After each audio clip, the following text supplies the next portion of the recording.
Ѓубре, многу ѓубре. Застоена отпадна вода. Неподнослива реа. Чат, муви и останати летечки инсекти. И силоси за жито.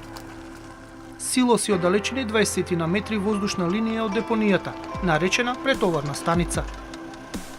Силоси во кои се чува житото од кое се прави леп за 90.000 жители. За жителите на Тетово. Депонија во самиот центар на градот. Темпирана еколошка бомба за здравието на луѓето. Би реков, секојаш постои ризик. Ние живееме во средина која е загадена. Загаден воздух, загадена почва, од која ние самите ја загадуваме, фрламе отпад секаде. Ако се само запалува или ако некој го говори, тогаш едноставно се шире опасни материи по воздухот, кои може граѓаните да ги вдишат.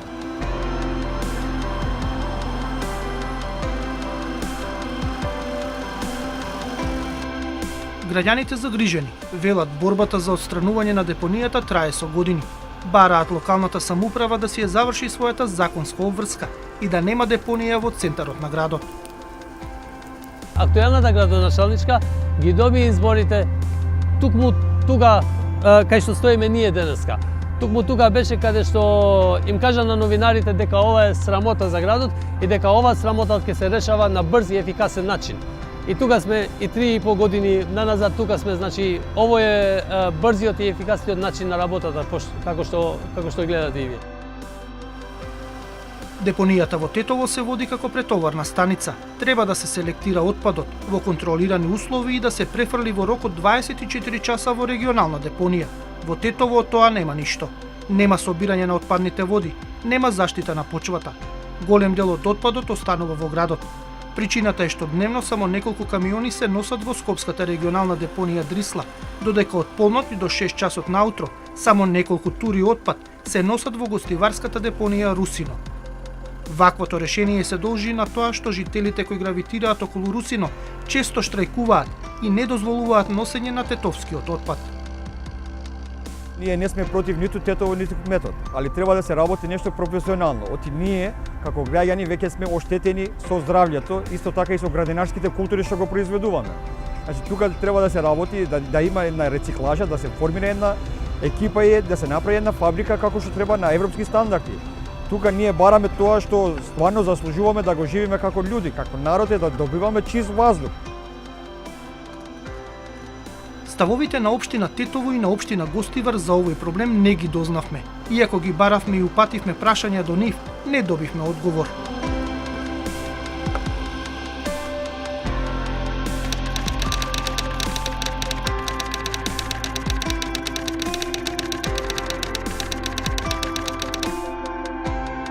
Но да нема забуна, ова не е прилог за отпадот во Тетово и отпорот на гостиварчани. Овде се работи за закон. За законот за управување со отпад донесен во 2004 година. За закон кој е напишан, а никогаш реално спроведен. Закон со кој треба да се формираат регионални депонии каде општините, според сите стандарди, ќе го складираат отпадот. Закон кој требаше да го реши проблемот и на Тетово, но и на сите останати општини. Но зошто не се спроведува законот? Во него е напишано дека општините треба да се договорат меѓу себе и на територијата на државава во 8 плански региони да се отворат регионални депонии. Засега има само една и тоа Скопска Дрисла. Единствено таа е според законските стандарди. Сите останати 54 општински депонии се без дозвола. Има уште 1000 помали депонии, но исто така се диви. Сите ги загадуваат подземните води, почвата и воздухот. Од Министерството за животна средина велат, законот треба да го спроведат општините, но не го спроведуваат. За поранешниот министр за животна средина Абдулаки Мадеми, неспроведувањето не е поради немање пари.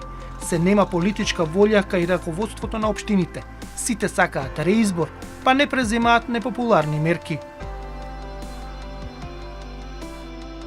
Може да има и покачување на цената за собирање на отпадот, што ќе значи и да се допри до буџетот на секое семејство. Меѓутоа, здрава животна средина, чиста животна средина на почеток кошта, меѓутоа бенефитите после 10-15 години се многу позитивни. но не постои начин да се натераат градоначалниците и општинските совети да ги формираат регионалните депонии, кои треба да го решат проблемот со депонирање на отпадот. Според Министерството за животна средина, законот е добар, но со еден мал недостаток. Не постојат казнени одредби, ниту прекршачни, ниту било какви за градоначалниците или советите на општините, доколку не ги исполнат условите пропишани со законот. Карамфилова Мазневска посочува дека казни нема поради ограничувањата што ги поставува Уставот. Во Законот за управување со отпад не може да се пропишат казни за градоначалниците и за општинските совети. Но законот вели и дека кога општините не се кадарни да се договорат или едноставно немаат политичка волја, ингеренциите и командата ја презема владата. Треба да воведе принудна управа и таа да го организира работењето на регионалните депонии. Затоа до владата, но и до ВМРО ДПМН, која е 10 години, како на централно, така и во огромен број во општините е на власт, испративме прашања дали ќе го спроведат законот и ќе ги формираат регионалните депонии, ако треба и со активирање на законската одредба за принудно управување. Очекувано, одговор не добивме. Сепак, за да видиме дали нешто било преземено, одговор побаравме во отчетот на ВМРО ДПМН, кој го објави за сработеното во минативе 10 години. Од 428 страници, за екологија има 4 страници, 3 се за водоводи и канализација, а само една, или 0,2% од отчетот е за животна средина. Немаше ништо за регионалните депонии.